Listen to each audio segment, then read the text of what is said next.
Hi guys, இப்போ நான் பண்ணியிருக்கிறது ஆட்டோமேட்டிக் டஸ்ட்பின் ஓப்பனர் பண்ணியிருக்கேன். இதுக்கு நான் யூஸ் பண்ணது அல்ட்ராசோனிக், arduino, அப்புறம் சர்வோ, இந்த 3 பொருட்கள் வச்சு அப்புறம் கொஞ்சம் ஜம்பர்ஸ் அதை மட்டும் வச்சே நான் ஒரு ஆட்டோமேட்டிக் டஸ்ட்பின் ஓப்பனர் பண்ணியிருக்கேன். இப்போ இதை ஒர்க் பண்ண காமிக்கிறேன். கோட் உங்களுக்கு டிஸ்கிரிப்ஷனில் நான் அனுப்பி விட்றேன்.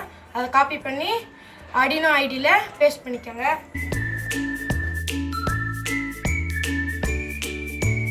இப்போ நான் பவர் கொடுக்குற கோடு உங்களுக்கு டிஸ்கிரிப்ஷனில் கொடுத்துருக்கேன். அது நீங்கள் காப்பி பண்ணி arduino ஐடியில் பேஸ்ட் பண்ணிக்கோங்க.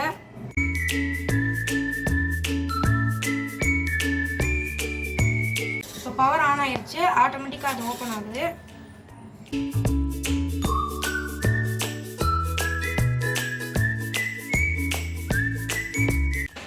இப்போ நான் உங்களுக்கு எவ்வளோ ரேஞ்ச் கொடுத்துருக்கேன்னு காமிக்கிறேன்.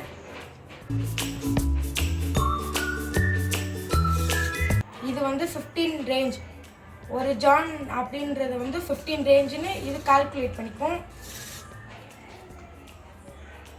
இப்போ இப்படியே நம்ம கை வச்சிருந்தாலும் அது ஓப்பன்லேயே இருக்கும். இப்போ ஏதாவது கை இல்லைன்னா ஆப்ஜெக்ட் இல்லைன்னா மட்டும் தான் அது க்ளோஸ் ஆகும். அதே மாதிரி வெயிட் பண்ணும், 2 செகண்ட் வெயிட் பண்ணி தான் அது க்ளோஸ் ஆகும். இதோட கனெக்ஷன் டயக்ராம் காமிக்கிறேன். இப்போ இதுக்கோட கனெக்ஷன் டயக்ராம் இருக்குது. இது arduino, இது அல்ட்ராசோனிக், இது சர்வோ. இங்கே கொடுத்துருக்கிறது நீங்கள் கரெக்டாக கொடுக்கணும், இல்லைன்னா மாற்றி கொடுத்தீங்கன்னா பர்ஸ்டாக கூட சான்சஸ் இருக்குது. அதே மாதிரி பாசிட்டிவ் நெகட்டிவ் கரெக்டாக கொடுக்கணும்னா சர்வோ இல்லைன்னா அல்ட்ராசோனிக் ஒர்க் ஆகாது. இந்த மாதிரி ஸ்கூல் ப்ராஜெக்ட்ஸ்லாம் பார்க்க ஆர்கே சைனை ஃபாலோ பண்ணிக்கோங்க.